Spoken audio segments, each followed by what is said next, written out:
Roberto Vega había construido la vida perfecta sobre una mentira que llevaba 5 años perfeccionando. Para todos en el barrio, era el padrastro modelo, trabajador, dedicado, que había salvado a Clara y a su hija Emma de la pobreza. Después de que el padre biológico las abandonara, llegaba cada tarde a casa con una sonrisa cálida, ayudaba con las tareas escolares de Emma, organizaba cenas familiares los domingos, pero detrás de esa fachada impecable, Roberto escondía un pasado que haría temblar los cimientos de todo lo que había construido. Esa mañana, mientras tomaba café y leía el periódico como cualquier día normal, vio su fotografía en la sección policial. No era una foto reciente, sino de hace 8 años, cuando usaba barba y el cabello más largo. El titular lo paralizó: Policía reabre caso de desaparición de menor. Buscan a sospechoso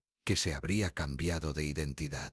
Sus manos comenzaron a temblar. Después de tanto tiempo, lo habían encontrado. Parte 2. Roberto no era Roberto Vega. Su verdadero nombre era Mateo Herrera, y en otra ciudad, a 500 kilómetros de distancia, era buscado por la desaparición de una niña de 7 años, llamada Lucía. El caso había sido catalogado como secuestro, pero nunca encontraron el cuerpo, ni pruebas suficientes para una condena. Los padres de la niña nunca dejaron de buscar, nunca dejaron de presionar a las autoridades, y ahora, gracias a nuevas tecnologías de reconocimiento facial y una pista anónima, habían conectado a Mateo Herrera con Roberto Vega. Clara preparaba el desayuno en la cocina, cantando suavemente mientras Emma se alistaba para la escuela. Ninguna de las dos sabía que el hombre que consideraban salvador y protector era en realidad la pesadilla de otra familia. Roberto observó a Emma bajar las escaleras con su uniforme escolar, el cabello recogido en 2 coletas, los ojos brillantes de inocencia. Tenía 9 años, casi la misma edad que Lucía cuando desapareció. Por un momento, el tiempo se detuvo. Roberto vio en Emma el reflejo de lo que había perdido años atrás, su humanidad. Parte 3. La paranoia se apoderó de Roberto durante todo el día. En el trabajo, cada llamada telefónica lo sobresaltaba. Cada auto policial que veía le aceleraba el corazón. Sabía que era cuestión de tiempo antes de que tocaran su puerta. Pero lo que más lo atormentaba no era el miedo al arresto, sino la imagen de Clara y Emma descubriendo la verdad. Clara lo amaba con una devoción que él había cultivado cuidadosamente durante 5 años. Emma lo llamaba Papá Roberto, y se aferraba a él cada noche antes de dormir. Habían construido una familia real sobre los cimientos de una identidad falsa. Esa tarde, al llegar a casa, Roberto encontró a Clara más nerviosa de lo usual. Amor, dijo, vinieron unos policías preguntando por ti. Dijeron que vuelven mañana. El mundo de Roberto se desplomó. No preguntó qué habían dicho exactamente. Sabía que el tiempo se había agotado. Esa noche, mientras Clara y Emma dormían, Roberto se quedó despierto en el sofá, mirando fotografías familiares. En cada imagen, su sonrisa parecía genuina, y tal vez lo era. Tal vez durante estos 5 años, había encontrado algo parecido a la redención, algo que lo había mantenido alejado de sus impulsos más oscuros. Parte 4. A las 6 de la mañana, Roberto tomó una decisión que lo sorprendió a él mismo. Despertó a Clara suavemente. Necesito contarte algo antes de que lleguen los policías, dijo con voz quebrada. Clara se incorporó, confundida pero alerta.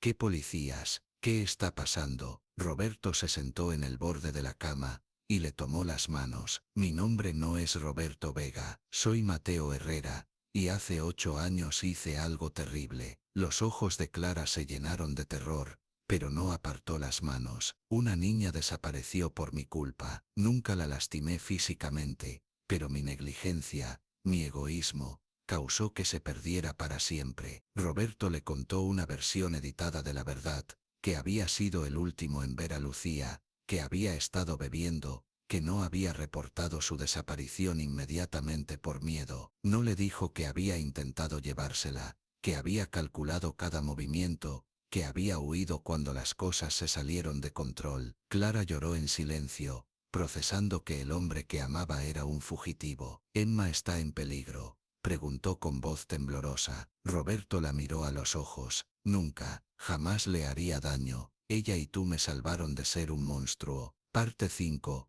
Emma se despertó y encontró a sus padres llorando en la cocina. «¿Qué pasa?», preguntó con esa inocencia que puede romper cualquier corazón. Roberto se agachó a su altura. «Emma, van a venir unos policías y van a llevarse a papá Roberto, pero quiero que sepas que te amo más que a nada en el mundo». La niña no entendía, pero abrazó a Roberto con fuerza. «¿Hiciste algo malo?», preguntó. Roberto cerró los ojos. «Sí, princesa, algo muy malo. Antes de conocerte a ti y a mamá». Emma lo miró con esos ojos profundos que solo tienen los niños. «Pero ya no eres malo, ¿verdad?». Roberto no pudo responder. Clara se acercó y tomó a Emma en brazos. «A veces los adultos cometen errores muy grandes», explicó, «y tienen que enfrentar las consecuencias, aunque hayan cambiado». A las 10 de la mañana llegaron los detectives. Roberto los estaba esperando en la puerta, ya vestido, con una pequeña maleta. «Soy Mateo Herrera», dijo antes de que pudieran hablar. «Vengo con ustedes voluntariamente». El detective a cargo, un hombre de unos 50 años con expresión severa, pareció sorprendido por la cooperación inmediata. «¿Sabe por qué estamos aquí?», preguntó. Roberto asintió. «Por Lucía. He estado esperando este día durante 8 años». Parte 6. En la estación de policía. Roberto confesó parcialmente. Admitió haber estado presente cuando Lucía desapareció, haber huido haber cambiado de identidad, pero no confesó la premeditación, la intención original, los detalles que lo convertirían de negligente en depredador. Los detectives lo presionaron durante horas. «Sabemos que hay más», dijo el detective principal. «Los testigos lo vieron hablar con la niña, seguirla. Esto no fue un accidente». Roberto mantuvo su versión, no porque no sintiera culpa, sino porque confesar todo destruiría no solo su vida, sino la de Clara y Emma. Si admitía sus verdaderas intenciones, el caso mediáticamente se convertiría en un escándalo. Los medios acosarían. Emma crecería sabiendo que había sido criada por un depredador. Mientras tanto, en casa Clara intentaba explicarle a Emma por qué papá Roberto no volvería esa noche. «¿Fue culpa mía?», preguntó Emma. Clara la abrazó fuertemente. «No, amor, nunca. Los errores de los adultos nunca son culpa de los niños». Pero por dentro Clara se desmoronaba. 5 años de su vida habían sido una mentira. Peor aún, había puesto a su hija en peligro sin saberlo. Se sentía idiota, traicionada, pero también confundida porque el amor que había sentido por Roberto, que era real. Los sentimientos no desaparecen solo porque la verdad sea horrible. Parte 7. En su celda esa noche, Roberto no pudo dormir. Pensaba en Lucía, en sus padres que llevaban 8 años sin respuestas. Pensaba en Clara, que había confiado en él completamente. Pensaba en Emma, que lo había amado como a un padre verdadero. Por primera vez en 8 años, sintió el peso completo de lo que había, no solo a Lucía y su familia, sino a todos los que habían tocado su vida después. Al día siguiente, el abogado de oficio le explicó sus opciones. «Pueden acusarlo de secuestro en primer grado si encuentran más evidencias, pero si coopera completamente, si nos dice dónde está el cuerpo, podríamos negociar una sentencia menor». Roberto sabía dónde estaba Lucía. En su memoria, viva pero perdida para siempre, porque él había perdido el control de la situación y había huido como un cobarde. El problema era que contar toda la verdad implicaría admitir que había planificado llevársela, que no había sido un accidente ni negligencia. Emma visitó la cárcel una semana después, acompañada por una trabajadora social. Clara había decidido que merecía despedirse a propósito. «¿Cuándo vienes a casa?», preguntó Emma a través del cristal. Roberto luchó por mantener la compostura. «No voy a volver, princesa, pero quiero que sepas que estos 5 años contigo fueron los mejores de mi vida. Tú me enseñaste lo que significa amar de verdad». Parte 8. Los padres de Lucía llegaron desde otra ciudad para confrontar a Roberto. Habían envejecido visiblemente en 8 años,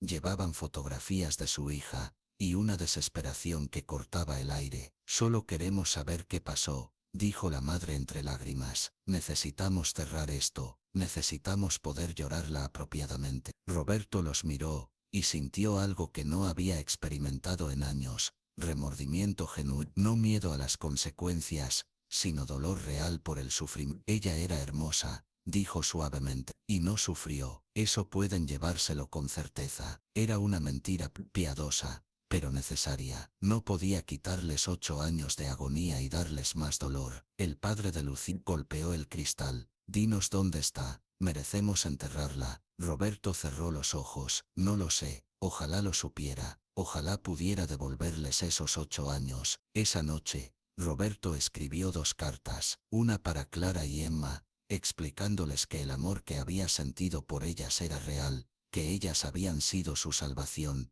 aunque hubiera llegado demasiado tarde. La otra para los padres de Lucía, confesando parcialmente su responsabilidad, y pidiendo un perdón que al amanecer, las entregó al guardia. Había tomado una decisión final. Parte 9. Roberto acordó declararse culpable de homicidio involuntario y ocultamiento de evidencia. Era una confesión parcial que le daría 15 años de prisión, pero protegería a Clara y Emma del escrutinio público total. Los medios cubrieron el caso, pero como un crimen de negligencia, no como la depredación que realmente había sido. Clara vendió la casa y se mudó con Emma a otra ciudad, le cambió el apellido a la niña, y comenzó terapia para ambas. Durante meses, Emma preguntaba por Roberto. Clara le explicó gradualmente que a veces las personas que amamos han hecho cosas muy malas antes de conocernos, pero él nos amaba de verdad, preguntó Emma una noche. Clara, después de meses de terapia y reflexión,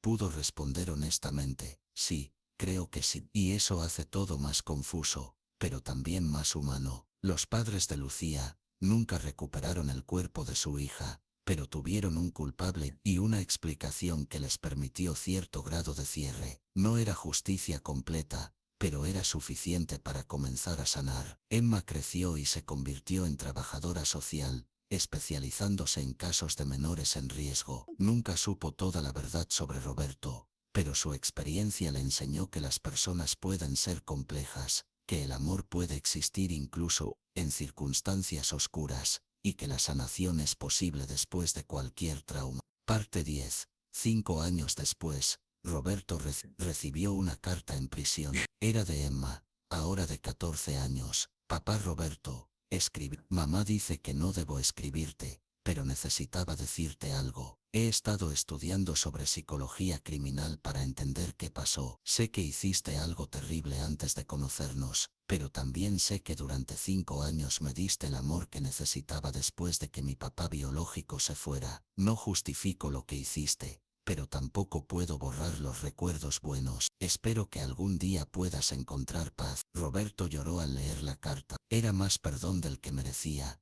y más comprensión de la que podía procesar. Respondió brevemente. Emma, tu capacidad de amar incluso en circunstancias difíciles me da esperanza de que hay bondad real en el mundo. Cuida a tu mamá, cuídate a ti misma, nunca dudes de que mereces ser feliz. Esa fue la última comunicación entre ellos. Roberto cumplió su sentencia completa, sin libertad condicional. Al salir, desapareció. Algunos dicen que se fue al campo, a vivir en soledad, otros que buscó ayuda psicológica profesional. La verdad es que Roberto Vega había muerto en esa celda de prisión. Lo que salió era un hombre diferente, marcado para siempre por el peso de sus acciones, pero también transformado por haber experimentado amor verdadero, aunque fuera demasiado tarde para cambiar el pasado. Esta historia nos recuerda que las personas pueden ser capaces tanto de gran maldad como de amor genuino, y que la redención es compleja, dolorosa, y no siempre suficiente para reparar el daño causado, pero también nos enseña que el amor verdadero puede florecer incluso en las circunstancias más oscuras, y que sanar es posible para todos los involucrados, víctimas y perpetradores por igual.